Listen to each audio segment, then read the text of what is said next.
మీ పాదం Sudhakar sir, faculty of geography, Telangana and Andhra Pradesh. So జాగ్రఫీలో update లో భాగంగా రాజస్థాన్ లోని పోఖాన్ సమీపంలో గల రామ్దేవరా పక్షుల సెంటర్ దగ్గర, అంటే బ్రీడింగ్ సెంటర్ దగ్గర బట్టమేకల పక్షిని అనేది కృత్రిమంగా సృష్టించడం జరిగింది.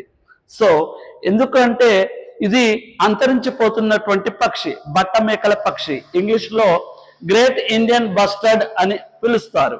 సో మరి దీన్ని జెర్రీ అనే ఆడ బట్టమేకల పక్షి, పర్వా అనే మగ బట్టమేకల పక్షిని ఈ రెండింటి కలిపి కృత్రిమంగా దీన్ని ఉత్పత్తి చేయడం జరిగింది. సో రాజస్థాన్ లోని జైసల్మేర్ జిల్లాలో దీంతో పాటు ఇప్పుడు కృత్రిమంగా పుట్టినటువంటి బట్టమేకల పక్షితోటి మొత్తం 73 బట్టమేకల పక్షులుగా ఉన్నాయి. రాజస్థాన్ లోని జైసల్మేర్ లో మొత్తం 73 బట్టమేకల పక్షులు ఉన్నాయి. సో దీంతో భారతదేశంలో చూసినట్లయితే ఇది అంతరించిపోతున్నది కనుక కృత్రిమంగా సృష్టించారు. ఎందుకంటే రాజస్థాన్ యొక్క రాష్ట్ర పక్షి కూడా బట్టమేకల పక్షి. Thank you.